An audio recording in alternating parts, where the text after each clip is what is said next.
Well, world, it is Thursday, July 13th, 2023, and looking out the window at Defiance. It's kind of an overcast day, and I think it's going to be that way for most of the day. In the low 80s, so warm, but not unbearably hot, and the humidity seems to have dropped a little bit today, so it should be a little more pleasant than the last couple days. The devotion for today is entitled Soul Work, written by Talitha Arnold. Talitha bases the devotion upon Romans chapter 10, verses 14 through 15a, New Revised Standard Version. But how are they to call on one in whom they have not believed? And how are they to believe in one of whom they have never heard? And how are they to hear without someone to proclaim him? And how are they to proclaim Jesus unless they are sent? And Talitha writes, this reflection is for all parents, grandparents, Christian education directors, youth ministers, Sunday school teachers, child care providers, children's ministry committees, church council pastors, and all other church volunteers and staff called to care for the souls of children and youth. In case you have any doubts about what you're doing, and who doesn't these days, your work is essential. In case knowing how to do that work is confusing and uncertain, especially in this post-pandemic time, please trust that your work is life-giving. Even crusty old Paul the Apostle, who probably didn't have kids of his own and never likely organized a youth mission trip, would agree.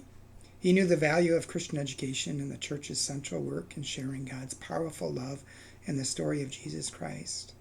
From his prison cell in Rome, he wrote to the early church, "How can people call on one whom they have not believed? And how can they believe," he continued, "if they've never heard of that one?" Yet helping children and youth even hear of that one, much less develop a relationship with God or an understanding of Jesus Christ, is more daunting than ever. A local congregation competes for families' attention and time with everything from consumer kid influencers to soccer schedules. But even when you don't know what will work with kids, don't give up. It is life-giving work. It is soul work. And Talitha's prayer. Strengthen our souls, O God, that we might strengthen the souls of our young ones. Amen.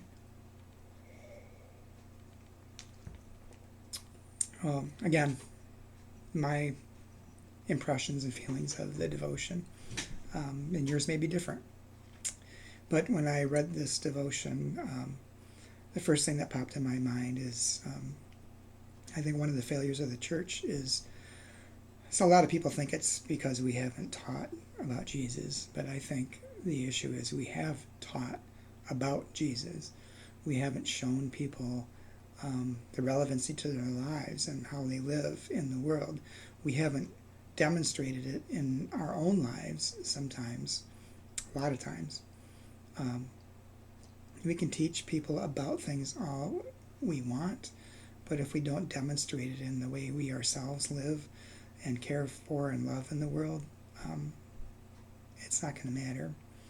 And I really don't think the competition with soccer schedules and that sort of thing is really an issue if we were teaching people, demonstrating to people through the way we live what it means to be a follower of Jesus, to live like Jesus, to love like Jesus, to follow him.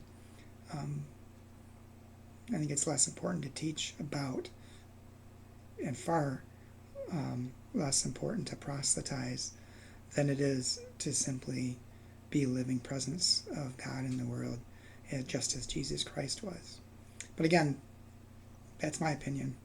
That's or actually, maybe that's my bias, but I really think that any faith tradition that we belong to should be a lived tradition and not simply something we espouse and teach without really living. And for me, that's a big part of why I think sometimes the church is really failing, is because we do an awful lot of proselytizing and teaching about instead of living like. Again, my feeling, my impressions from this devotion, you may be getting something different, but I think it's important to instill our values in our children and our grandchildren, not just by talking at them, but talking with them and being with them and demonstrating what it means. to live a life of faith. Hope you have a good day. If you want to join us, you can join us in person at church, 950 Webster Street. This Sunday, I won't actually be there. I'm swapping pulpits with someone who did an internship many years ago at St. John, and he's now working on his PhD in religious studies and has a Master of Divinity and is an ordained UCC minister up in Rossford at Memorial UCC. He and I are just swapping pulpits for a Sunday, just so we can get a chance to get back with our community and see people he's known and people who cared for him, and to give his home congregation a different viewpoint. So hope you can join us. 10:30 on Sunday is the service. We also do live streaming, so you can always join us on Facebook Live. And I think Memorial UCC does live streaming too, but I'm not sure. And I think they're at 10:30. I got to find that out for sure. So hope you have a good day, and hope to talk to you soon.